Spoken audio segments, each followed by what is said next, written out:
Opo. Yes. Sa aking mga kababayan na nandyan po sa Veteran Center sa Quezon City at nandito po online sa social media, nagpapasalamat po ako sa inyong suporta sa akin at nagpapasalamat po ako sa pagprotekta nyo. Unang-una po kay Yusek Zulaika Lopez at sa lahat po ng mga personnel ng Office of the Vice President. Lalong-lalo na po bukas dahil meron na naman pong hearing doon sa House of Representatives na ang Committee on Good Governance. Nagpapasalamat din po ang pamilya ni Yusek Laika Lopez, lalong-lalo na ang kanyang ina na si Nina Tanglao, sa inyong tulong sa kanyang anak, sa inyong pagbabantay sa kanya. Alam po natin, malaki po yung trauma na pinagdadaanan niya ngayon. Minsan po nakakahawa dahil po sa harassment and threat to her life. Alam ko po, busy po kayo lahat. Lahat kayo kailangan maghanap buhay dahil mahirap ang buhay ngayon.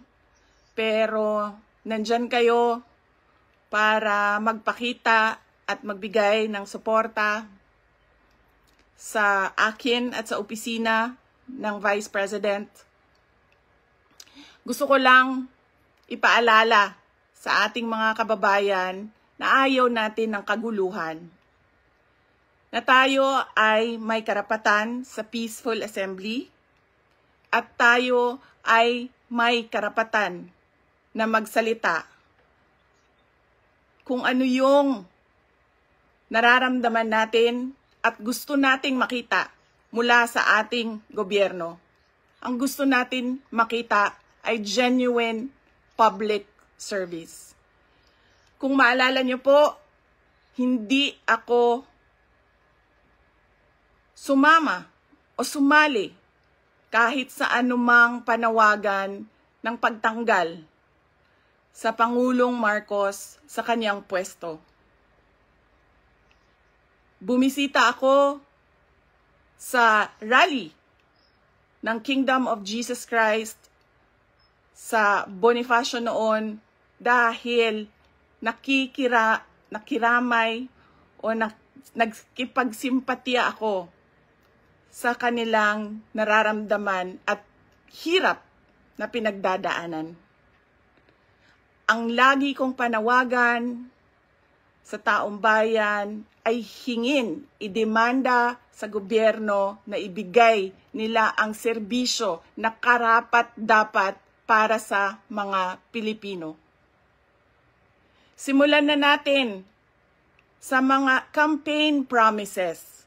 Dapat po, pag ang politiko ay nag-promise na magbibigay ng 20 pesos per kilo na bigas, dapat ay tinutupad yon dahil binoto ka ng mga tao base sa mga sinabi mo, base sa mga kampanya mo.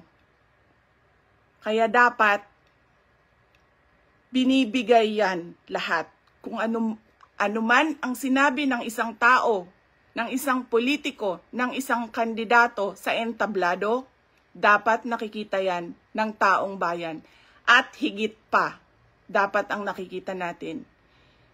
Hindi tayo dapat naghihirap, hindi tayo dapat pinapahirapan, kundi dapat nagpapakitang gilas ang ating gobyerno na sila ang pinakamagaling pagdating sa hustisya at karapatan ng mga mamamayan at kabutihan, kaunlaran at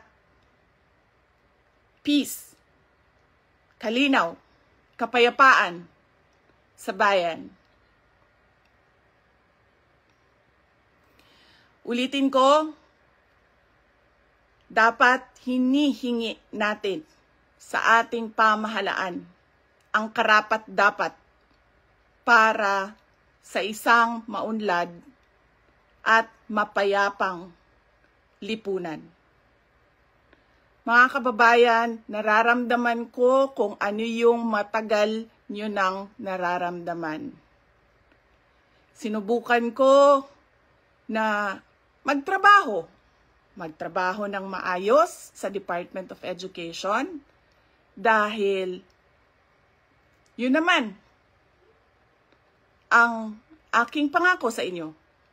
Ginamit ko ang pangalan ko, Sara Duterte, Inday Sara Duterte. Sabi ko sa inyo, trabaho, edukasyon, mapayapang pamumuhay. Pero, anong nangyari? Binastos ang budget, ang Department of Education. Hindi ko na kailangan magbigay ng ebidensya. Nakikita nyo sa General Appropriations Act, simula sa NEP, papunta sa GAB, papunta sa BICAM, papunta sa batas. Nakikita natin yon. Dapat hinihingi natin na matino ang mga namumuno sa atin. Sinabi nila, ako daw ay krung-krung. Ako daw ay baliw. Ako daw ay wala sa tamang pag-iisip. Ano bang sabi ko sa inyong lahat? Psychological test, kahit ano yan. Neuropsychiatric test, kahit anong pang test yan. Gagawin ko yan. Dagdagan ko pa ng drug test. Pero dapat magpa-drug test ang lahat ng mga nagtatrabaho sa Office of the President, sa Office of the Vice President, sa lahat ng opisina ng Senado, sa lahat ng opisina ng House of Representatives, sa lahat ng departamento ng ating bayan, ng ating pamahalaan. 'Di ba? Ano pang test ang gusto niyong idagdag ko? Wala na kayong mapuna sa akin. Pinagtatakpan ninyo ang mga kakulangan ng pamahalaan. Ako ang ginagawa ninyong punching bag para hindi napapansin, nakikita, naririnig ng mga tao ang kalokohan, ang korupsyon, at ang katiwalian na ginagawa sa gobyerno. Magpa-drug test tayong lahat sa harap ng taong bayan. Dalawa lang yan, mga kababayan. Ibigay namin ang mga pangako namin sa inyo noong nangangampanya kami. At papakita namin sa inyo na matino kami. Magpapadrug test kaming lahat. Simulan namin sa Office of the Vice President.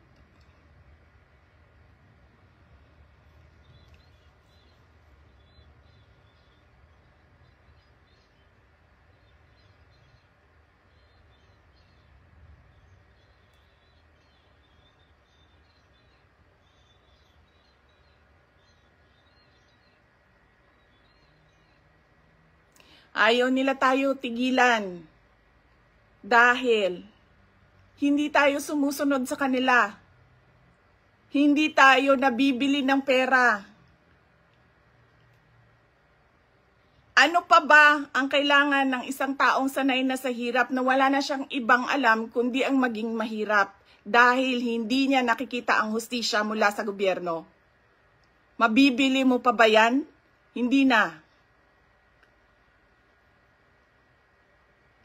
Dahil ang tao sanay sa hirap. At mali yun. Mali yun. na ang taong bayan ay naghihirap.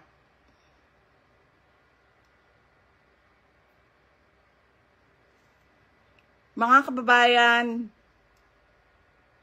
ulitin ko ang aking pagpapasalamat sa inyong suporta, sa inyong pagprotekta, at lalong-lalo na sa inyong pagmamahal. Nararamdaman ko yon. Mahal ko kayong lahat. Mahal ko itong bayan natin. Wala na po tayong ibang bayan. Hindi po tayo mga politiko at mga mayayaman na meron pong bahay kung saan-saan.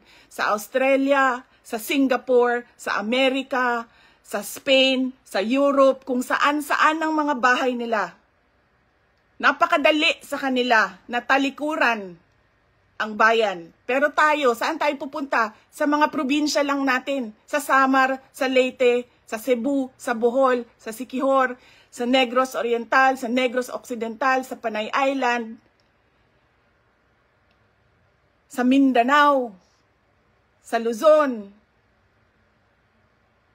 Doon lang tayo makakapunta, makakauwi kung magulo ang bayan. Pero ang mga mayayaman at mga politiko, iiwanan lang tayo. Kaya mga kababayan, paniguraduhin nyo na hinihingi ninyo sa gobyerno kung ano yung karapat-dapat para sa ating lahat. Hindi lang karapat-dapat para sa mga politiko at mayayaman. Nagpapasalamat po ako at paalala po ulit sa inyong lahat, peaceful assembly sa ilalim ng freedom of speech ang ating hangad.